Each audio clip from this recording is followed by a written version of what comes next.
Hi, BookTube. Welcome to Jackie's Literary Corner. I am Jackie, and I thought I would do a book tag, and I have been thinking about doing the Hamilton book tag. I decided to watch the play last night again for the second time, and still love it. It's so awesome to actually see it, not just hear the music, because I do have the soundtrack downloaded on my iPod.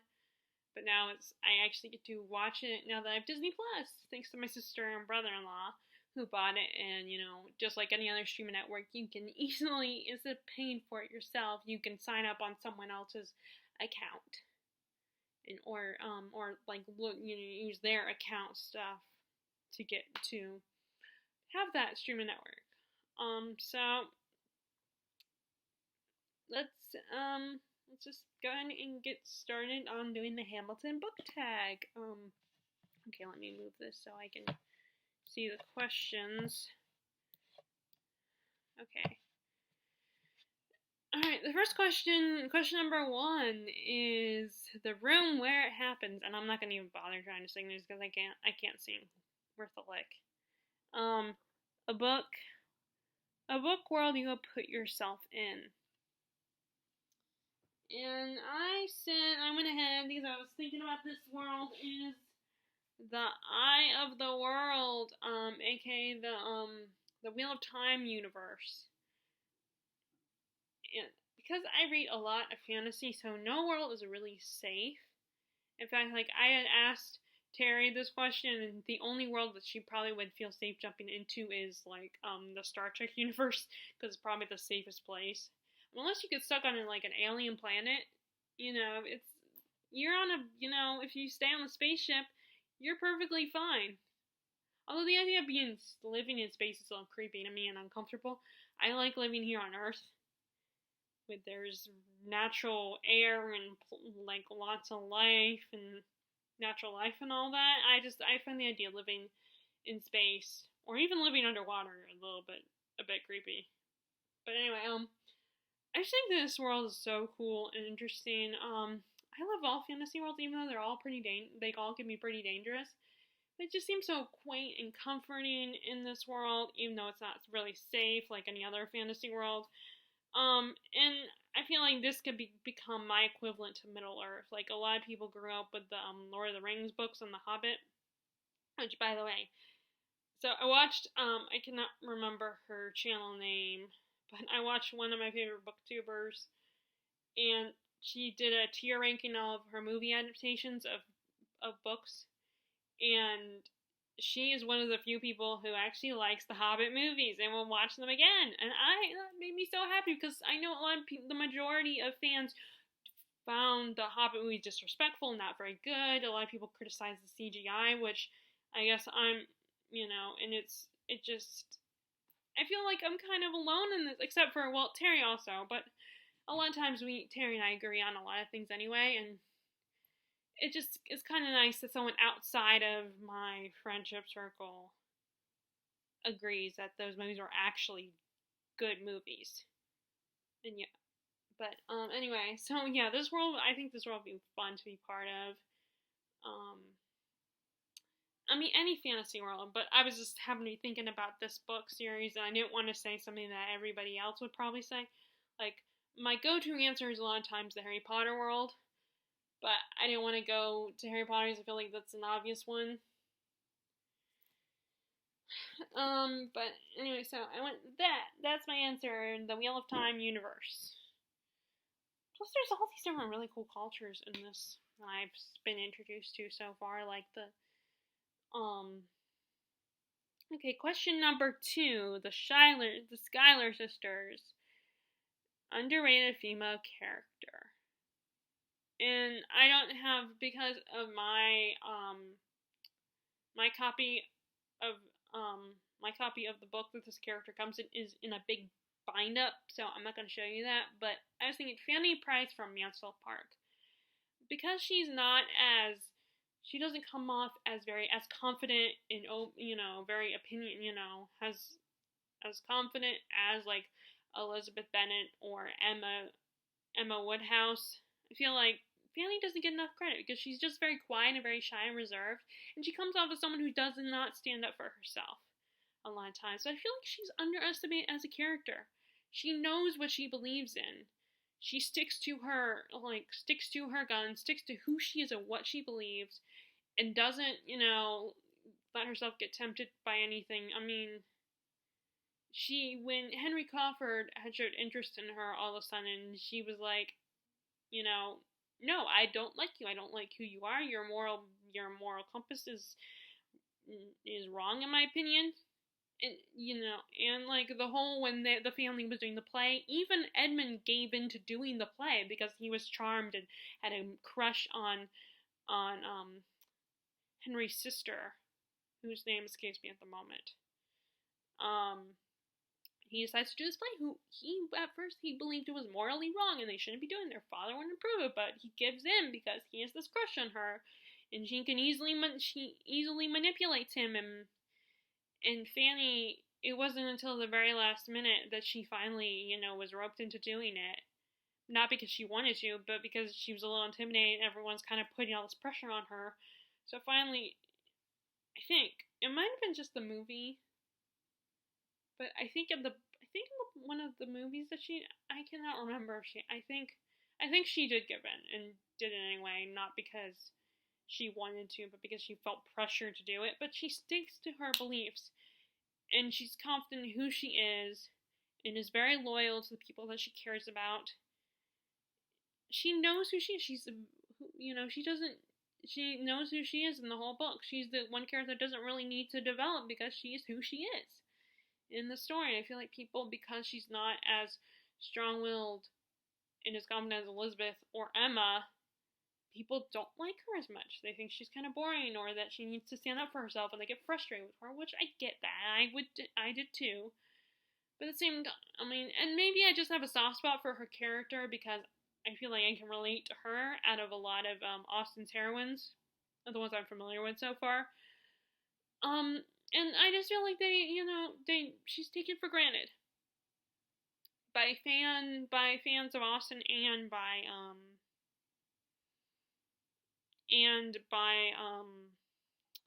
other characters in the story. And also, I feel like it's partly because the romance is a bit of a letdown, at least for me, because I'm not as big a fan of Edmund. He's the end game. He's the guy she's in love with, and I think it'd be really interesting. And like Katie from Books and Things when she and her partner were talking about the book and saying how they personally felt that the romance was a little unsatisfying. I agree with them, and also they got me thinking it would be kind of interesting. What if Fanny had chosen Henry Crawford instead of going? But she was loyal to Edmund. She knew what she wanted and who she loved, and that's another good, admirable thing, quality about her is she's not fickle. She knows who she is. And I feel like people need to give her enough credit. And like Olive from a book, Olive did an interesting review on Mansfield Park and giving, looking at it again and giving it another chance and in defense because it's not everybody's favorite. And probably for similar reasons to what Katie from Books and Things and her partner said in their video, the negative aspects of it. So yeah, Fanny Price, I think, is an underrated female character. And next is number 3, My Shot. A character that goes after what they want and doesn't let anything stop them. And I went with Locke Lamora from the Gentleman Bastard series. He is the leader of a bunch of the Gentleman Bastards, a group of thieves, and it's their religion to steal. They have a god that they worship in their city of Cumorah, which when I think of Cumorah, I think of Italy. That's what I think of with Italy, with all the waterways and stuff. Basically, their god is the god of thievery, and it's not like a Robin Hood thing where they steal from the rich to give to the poor. They just steal for the sake of stealing. They don't need it. They just like stealing, and and Locke is such a good conman. He's good at his job. He's not the strongest, but he's clever. And he's not afraid to take risk and do what's necessary to get what he wants. And he's I know not everybody loves him, but I personally love him. He's such a charming main character, so entertaining, and such a human character. Like, he's not just because he's a criminal, but he's like, he does have a little bit of a moral compass, like, as especially when it comes to his best friend Jean. But what was the question? But yeah, I feel like he definitely goes after what he wants without letting anyone get in his way. Okay, so next is question number 4. Stay alive, a character you wish was still alive. And so, I don't know this is not that old. It's an old series, but it's not like a classic old. It's like 40 years old, I think. But there's a character in Harry, one of my favorite characters in Harry Potter. And this character is introduced in book 3. And just he his death was very heartbreaking for me. And it's probably not the character you think. I think most people have a favorite that is introduced in this book. But as I've gotten older, that has changed to a different character.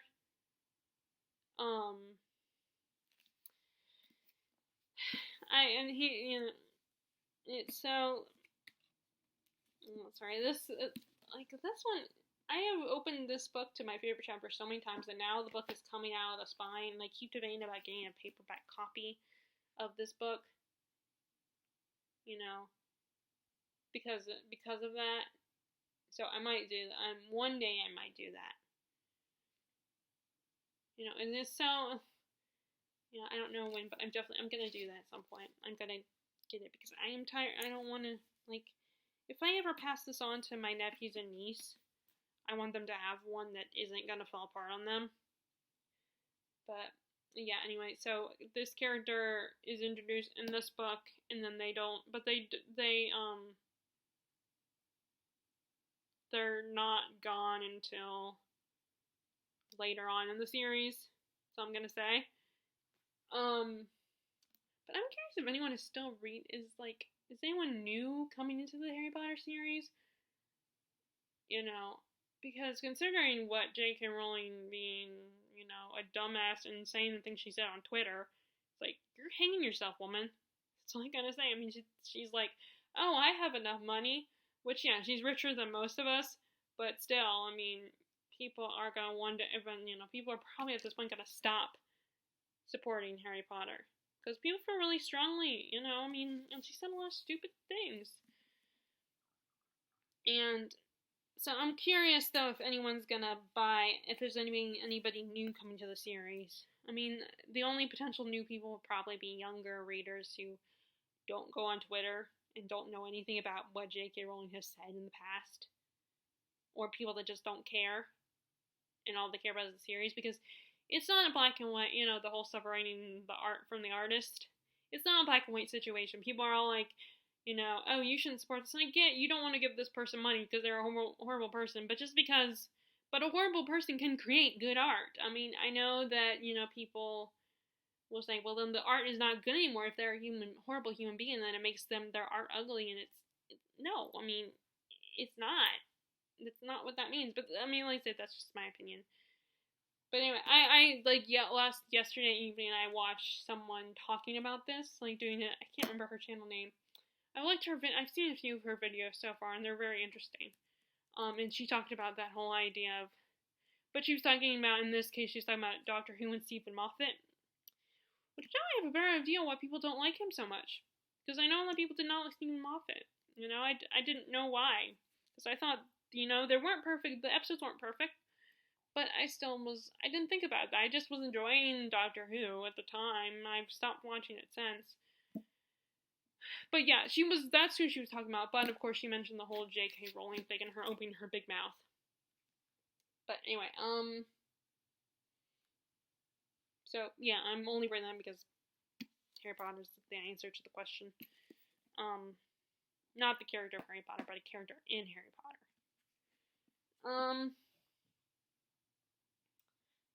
Okay, so next is, okay, so question number 5 is Burn, which I love that song. Well, I love all the songs in this musical. The most heartbreaking end to a relationship you've ever read.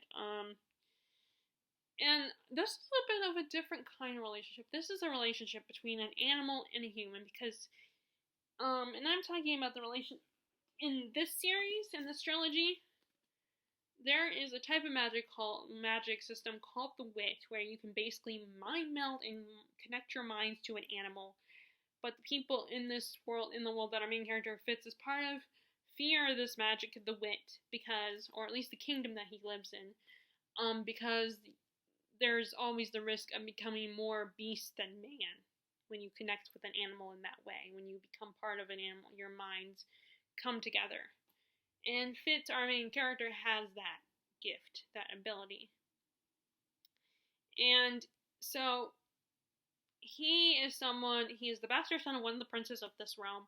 So he is taken in by the stable master of the king, of the king's stable master, because the prince, it's like, because he's a bastard, Fitz is a bastard, so the prince cannot acknowledge Fitz. He's not part of the royal family, and so he's raised and taken in by the stable master. And the stable master, when he finds out that Fitz has the wit, he freaks out because of that whole belief about you could potentially become more beast than man. And when he's 6 years old, he bonds with this dog. I think it's a dog. I think it was a dog. It's been a while since I read the first book. That he calls Nosy. And it's so sweet and so cute and so enduring, especially as someone who is a dog person. Although I love cats too. When I had thought about if I ever live independently and on my own, I would get I keep going back and forth because on the one hand I'm thinking, oh, I want a dog so I can walk him or her and play with them and stuff. But then I was thinking, like, after this recent incident where the dogs had made a bit of a mess in the house, my mom was really upset about it because of course she ended up having to clean it up. And so I'm like thinking, maybe they're right. Maybe I can't handle really a dog, because if they make messes, then I'm gonna have to clean it up, and that's gonna be really a pain in the butt. And cats, I like cats too, but I've always been a dog person first and foremost. So that it was really special. It was really sweet to see this kind of relationship. But then when Bert finds out, he makes Fitz believe that he killed Nosy. That he got rid of Nosy, and it's just so sad because this kid is 6 years old at the time, and it's it's heartbreaking because he believes that Bert killed his doggy that he bonded with. It's so sad and heartbreaking.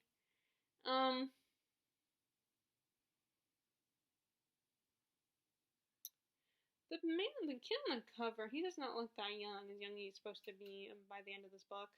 He looks older. He does not look like a preteen. So yeah, so that's the most heartbreaking end to a relationship for me, is especially as an animal person. Okay, so now this one I kind of cheated because I can't think of an answer for this question that applies to a book that I've read recently. I just can't think of one at the moment. I'm sure there probably is one somewhere. I just can't remember one. So I picked. Well, I could have used this one, but I'm already using this book for something else. I could have used that character because that villain is kind of sassy. Okay, so. And this is a cheat because I still have not finished reading the first book in this trilogy, and I'm thinking about the show version of the character. I don't know how the character is in the book. But I said the Beast in the Magician series, aka Martin Chatwin. So according to the show anyway, Martin, after going through some trauma, he not wanting to deal with that trauma.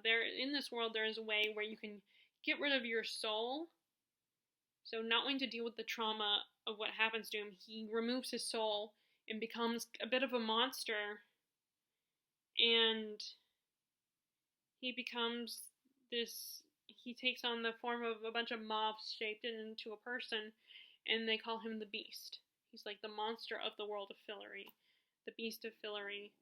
And in the second in season 2, I think we eventually meet him in person, his physical form, and he is just so snarky and sassy, and he's such a fun. And I kind of missed his character. Luckily, by the end of the series, he does come back, TV series wise, and he is just so fun. And I always, and one of the things I loved about what they did with the character on the show, anyway, that's like I said, it's a bit of a cheat, is that he would sing Broadway tunes to annoy one of the characters. And he would follow her around. He tried to convince the character to lose her soul because also a similar traumatic thing happens to her in the series. But he's so fun and funny and snarky. And I kind of missed him because he left. He was no longer the villain until towards the end. He comes back, but only for a little while. And he doesn't play, he plays a role, but it's not that big of a role in the series in the finale. And so it was kind of a nice little fun to see him again at the end of the series. So yeah, he's the best I can think of at the moment. I'm sure there's other villains that are very sassy in books that I've read. I just can't think of them. I did kind of think about the here's the book.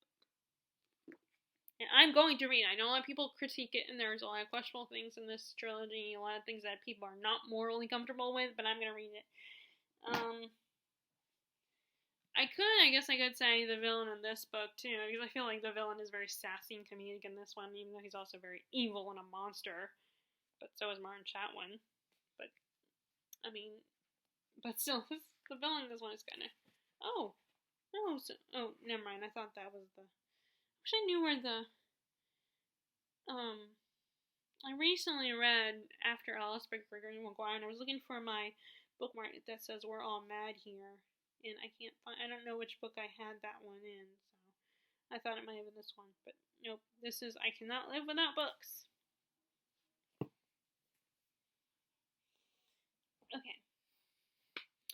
Okay, so that was question number 6. Question number 7, the Reynolds Pamphlet. A book with a twist that you didn't see coming. Okay, so this was one of the, I couldn't think of one when I was working on this, putting this as a document. I could not think of the answer for it until this morning. I just finished reading a play by Heinrich Ibsen, and I didn't see the ending of that play coming. And that's A Doll's House, about a married couple in Victorian era who finds in the Victorian era, and they find themselves in financial straits because the wife is not very good with finances, and they just don't. And she almost gets them in trouble, in a troubling situation when she relies on, she asks for money from this man to take care of something for her husband, and the guy uses blackmail blackmails the husband and wife, and it potentially could ruin their marriage.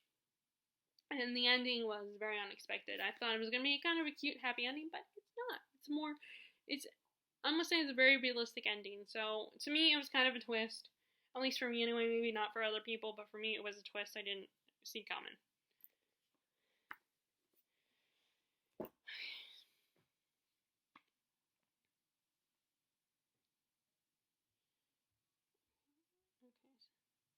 Okay, so question number 8. Non-stop series you marathoned. And I said, this is the first time I read this. Not my second time, but the first time I read this. Actually, no, I guess I really didn't do this. So really, I don't have an answer for this one. But you know, I already have the book, so I'm just gonna say it. I guess I could say the Harry Potter series too, because before we realized J.K. Rowling is a horrible human being. but I'm just gonna go ahead and say it. So, the Lunar Chronicles. This is the first book. This is a sci-fi retelling of a group of fairy tales. Cinderella is the first one. Scarlet is Little Red Riding Hood retelling. Cress is a Rapunzel retelling, and then Winter is a Snow White retelling. It's basically, this first book introduces us to Cinder, who is a cyborg. She's half human. She has cyborg body parts, and she's also a mechanic and lives with her stepfamily. And she is approached by, unbeknownst to her, she's approached by the prince, who wants her to fix an android for him because it is an important message that might help them prevent him from having to marry the Queen of Luna, who is the bad guy in this series. Because and basically Cinder gets roped up in helping the prince, and gets more involved than she intends to, and this becomes, as the series progresses, of course, like any other fantasy series, this becomes bigger than she expected, and she's more involved than she realizes. And this was such a fun series, and like most way I breezed through it. And to be fair, I guess I can't really say a marathon, because there's never been a series that I've read all the books. Well, although I did attempt to read all the books in the Keeper of the Lost City series, but then I got tired of that series after a while, and then I also, with a series of unfortunate events, the books, but that was because I was at the library. Oh, and then there's the False Prince trilogy, the Ascendance trilogy, but that's because, again, the library had all 3 books, and then I also marathoned, or before the most recent book came out, I marathoned I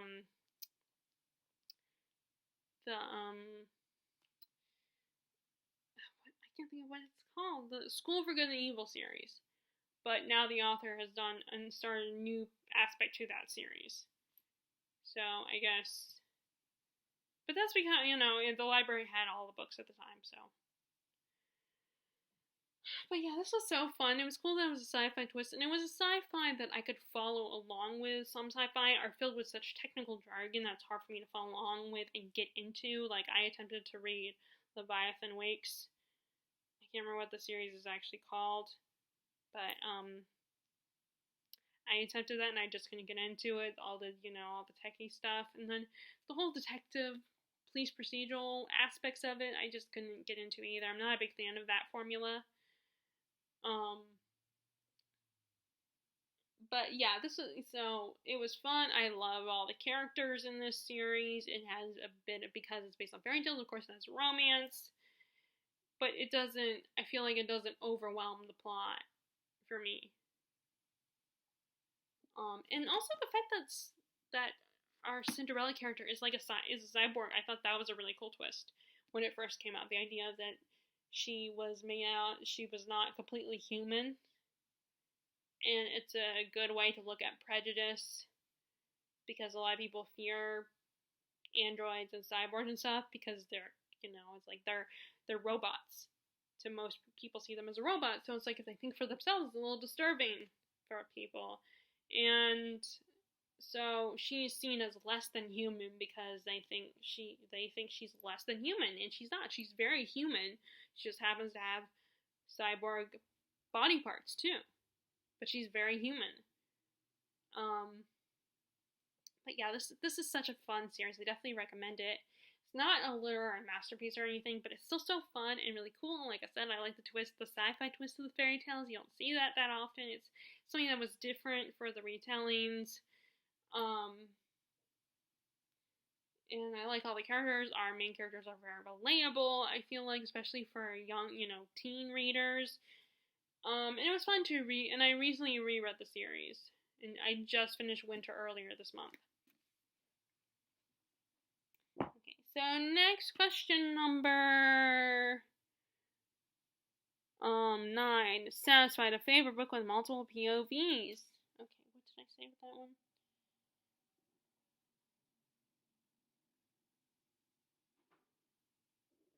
one? Oh, okay, that's where it comes in. It is It by Stephen King, because throughout this whole book, we have 7 main characters in this book, in this standalone book. So we get all their perspectives, and we see all their stories and their connection to the bad guy and to the monster in this story. And we even at one point, someone reminded me that we do even get Pennywise's perspective at one point. So that was very interesting. That's interesting. I need to reread this. I should start rereading this tonight or later today. It's just, my problem is books this size. It takes me forever to read them, and I'm like, oh, but I have so many other books I should be reading, get through those, and then I can get to the big books. But I'm always buying books, so it's never ending.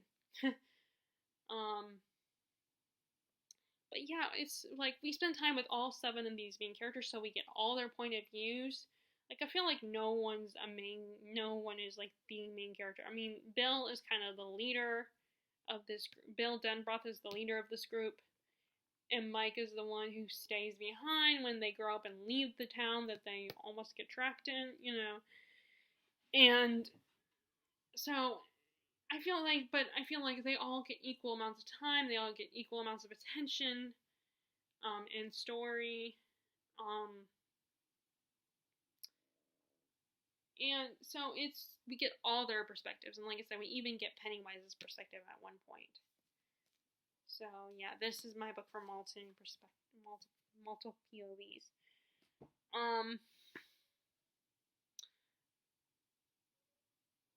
And okay, so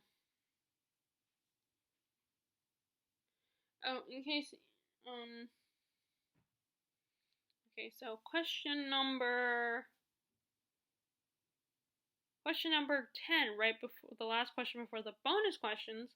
Who lives, who dies, who tells your story? Book series you feel like will be remembered throughout history. So I ended up picking Game of Thrones. Again, my first thought was Harry Potter. That's always my go-to for like a book that's going to be remembered, a book that's going to become a classic of a series. But I decided not to pick that one because I already used the used it in another question. Plus, I don't know how people feel about Harry Potter right now, considering, like I said, what I talked about earlier with J.K. Rowling, their stupidity. But Song of Ice and Fire series by George R. R. Martin. First of all, the series itself, the TV series made it unforgettable. That's not necessarily in a positive way though, because people have taken on issues with the last few seasons. And I think that has made an impression on people, and not necessarily in a good way, but I think it will still make it unforgettable. People will remember that. It wasn't like a boring, because the show started out great. But I think the fact that it ended so horribly is gonna, people won't forget it. But this I think changed the game a little bit in the fantasy genre. Because it's what I believe people call grimdark fantasy, and there's no character that's a true villain or a true hero in the story. Everyone has both sides, and it's such a complex series. And such interesting characters, and it's about the real medieval era. There's no like chosen one, or it's like not really good versus evil. It's about just people versus people, like people wanting power. And people trying to survive in this brutal world. And a lot of people die in this series in those gruesome ways. I mean, like, there's one character, which I haven't gotten to in the book series, but I remember from the show, there's one character who gets his eyes punched out of its socket and gets squished like a melon. Gets his head squished like a melon. So there's lots of blood. And everybody knows about the red wedding and the purple wedding and that, So it will be remembered for being the most gruesome and very dark, edgy series, and there's no good and evil, really. I feel like it has made an impact on the world, and a lot of people will continue to read despite what the TV show did. But I think the TV show will help first be remembered, not just because it became a TV show, but because the show did so bad towards the end. It started out so great and then did so bad. I think it will be remembered for that too, as well. So that was the last question, and now on to the bonus questions.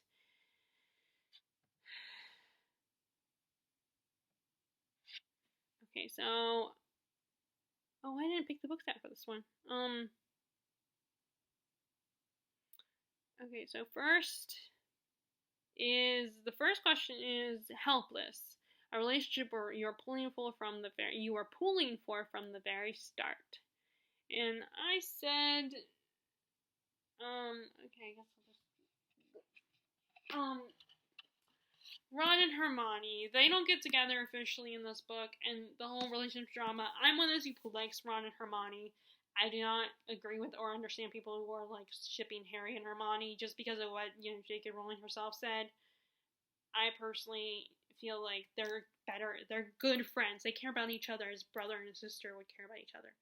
It doesn't have to be romantic. And I know people have issues with Ron and stuff, but I disagree. I think they're so great together. They balance each other quite nicely. Yeah, Ron's not a perfect human being. He's gonna be an asshole.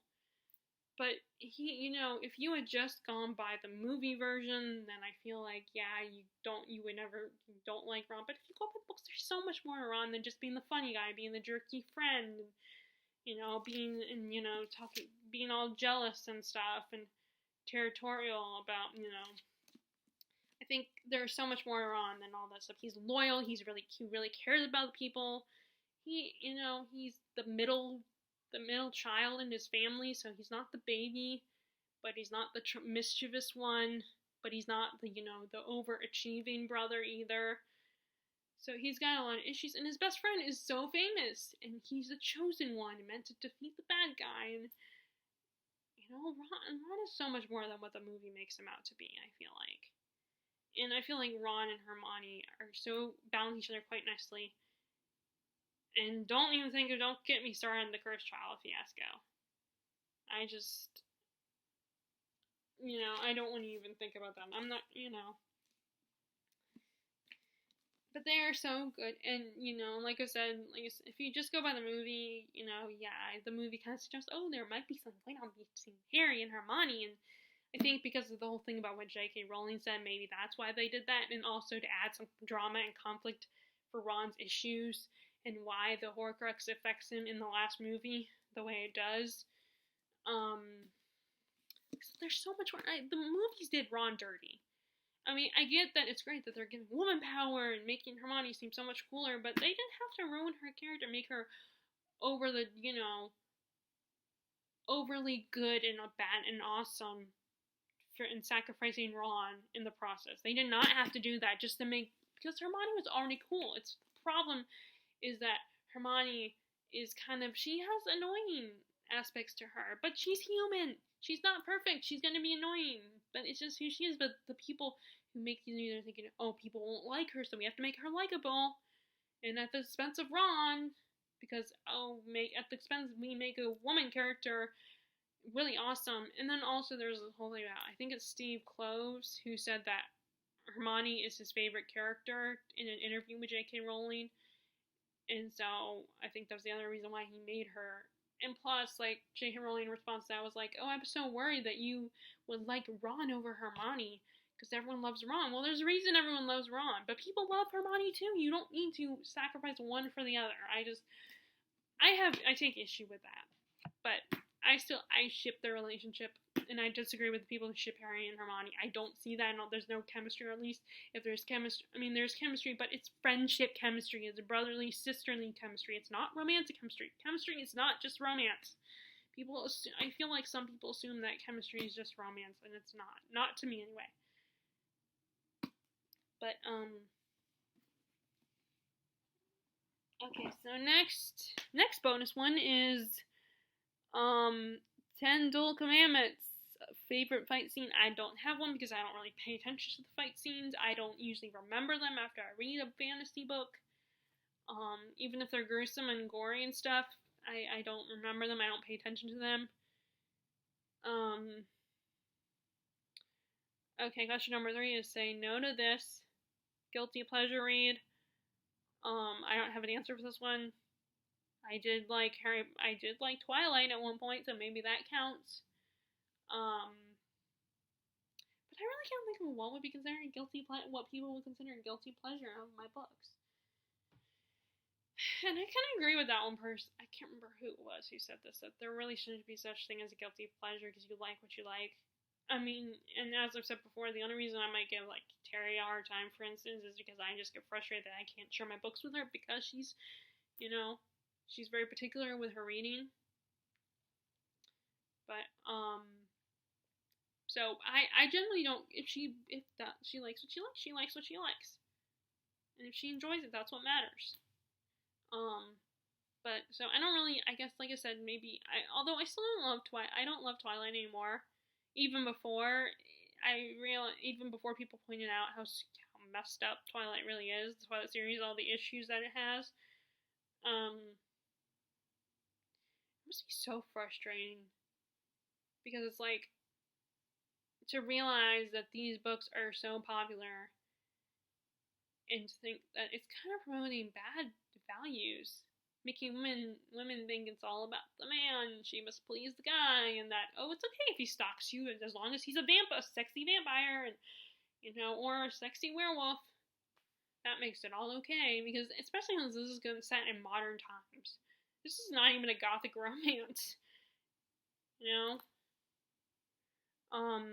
but although I don't read, I kind of found, The Host. I like that one better than Twilight. I think that's an improvement compared to Twilight. But even then, that one is not perfect. It has its issues. So I don't really, honestly, better than that, I really don't have a guilty pleasure. At least I can't think of, I don't know if anyone would consider the books I read guilty pleasure. But, okay, so next is What Comes Next, a series you wish had more books. Should I put an answer for that one? Oh, okay, that one, I'm not going to even bother getting up and getting it, because then I'll have to waste time. So, the Caraval series by Stephanie Garber. That is such a fun series, and there's so much more. I mean, now, granted, she might expand the series. I don't know what she's going to do now, because sometimes authors will surprise you and expand the series and add more to it years later. Or, like, Midnight Sun finally came out. Ransom Riggs did one. Tahira Mafi. Both those authors expanded their series. And Brandon Sanderson has constantly talked about writing sequels to both Warbreaker and Elantris. So, yeah, a lot of authors will surprise you, and years later they might write more books, or they've been thinking about writing more books, but they haven't got around to it yet, because there's so many other books that they're working on, and they don't know what to do next with the story, but they just know they want to continue it. But like I said, I said Caraval by Stephanie Garber, because I just love that series. I had so much fun with it, and the world of Caraval is so interesting, and I would love to go into that world. So yeah, that's another world I would love to go into. Without the whole my life being on the line and messing with dangerous people like the Fates, who were introduced in the second book. Those dudes are creepy. Especially the prince. That dude, and especially because he can manipulate your mind and make you think you're in love with him, but he's just really messy with you, controlling your mind. That's just creepy. Just like the Lunars, and their mind power too is really creepy too. The idea of someone being able to get inside your head. Which is like, Mad Hatter from Gotham.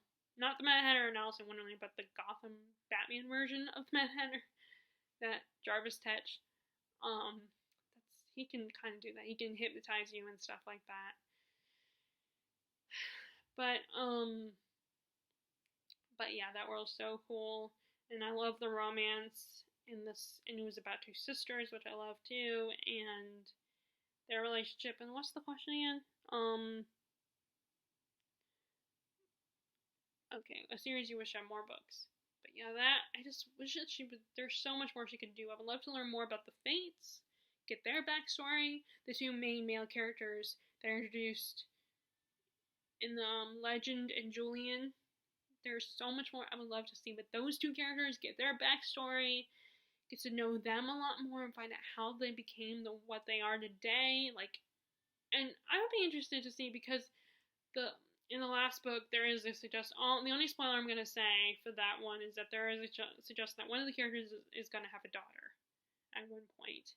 And she had to make a deal with someone to get information, because that's what this world is. It's all about you can't trust anyone, and you can't trust what you see or you smell or you hear, and or what's real, and you never know what's real and what isn't. And she has to and you have to make deals and stuff like that. And she makes a deal. One of the characters makes a deal to and has to sacrifice her child, potentially.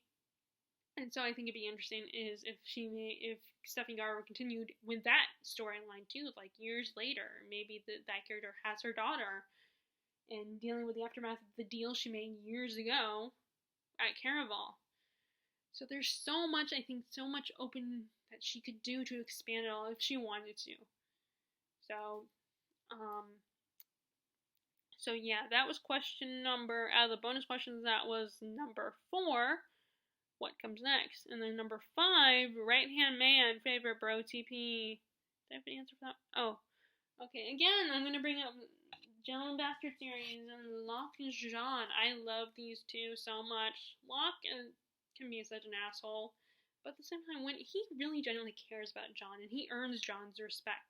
And the same thing with Jean. Jean earns Locke's respect. Locke, they really care about each other. They will do anything for each other, but they also don't take each other's crap either. And they have such a great partnership throughout the series, at least the 2 books that I've read so far. And they are true friends. I love these two. I have so much. I mean, there's so many other bro TPs that I love, but a lot of times I get them. I'm thinking about ones on TV. Like one of my favorite movie bro TPs.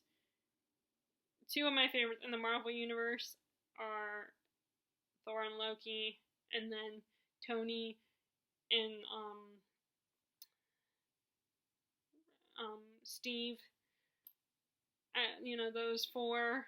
That's another favorite bro TP, but that's not a book. That's more a movie than a comic book because I never read the comics.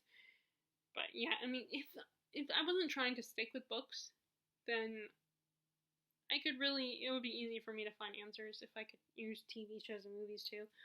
But anyway, I'm trying to stick with books. So Locke and Jean are just an awesome friendship. And I do love the friendship circle in it as well. The Lucky 7, or the Losers Club, as they're also called. Okay, so next is question number 6. Is what did I miss? A book or series you were late reading, and I again said Caraval Finale. I finally got around to reading Finale back in April, and I stayed up late finishing that book. Which normally I don't like doing that. I don't like finishing a book while I'm in bed, because then, especially if it's like a really exciting, thrilling book, if I just finish it, also I'm on this high and excited and stuff, and really giddy and everything, and really, and it's like I can't go back to sleep because the book is still on my mind. And so I don't like finishing a book in bed unless it's just a quiet, calm book. I don't like finishing, especially fantasy series. I don't want to finish those when I'm in bed trying to go to sleep because I'm still excited and on a high with the book. So I don't like to, finish. But yeah, I did stay up late and finish the book. And that kind of also happened with when I attempted to read the Dark Elf trilogy as well. But then that whole thing was like, oh, it's, okay, and I ended up getting rid of all of the books by that author. I ended up donating them to the used bookstore and the next town over. I just ended up getting rid of them because it's like, yeah, it's okay, but I think it was just too late for me to get into it. But anyway, that was another one I stayed up late finishing it, especially because I couldn't go to sleep. The good news is I didn't have to go to work the next day when that happened. And I think the same thing with Finale, I think. But yeah, that was fun. So that was the Hamilton book tag. If you guys are a fan of Hamilton, then check out this tag. Feel free to do it. If you like this video, be sure to click subscribe and give it a thumbs up if you liked it. I hope, as always, you are enjoying your reading. I hope you are doing well and keeping safe and healthy and doing what you can to help with what's going on, all the crises we're going through in the world. And, And I will, I guess, talk to you guys later. Alright, bye!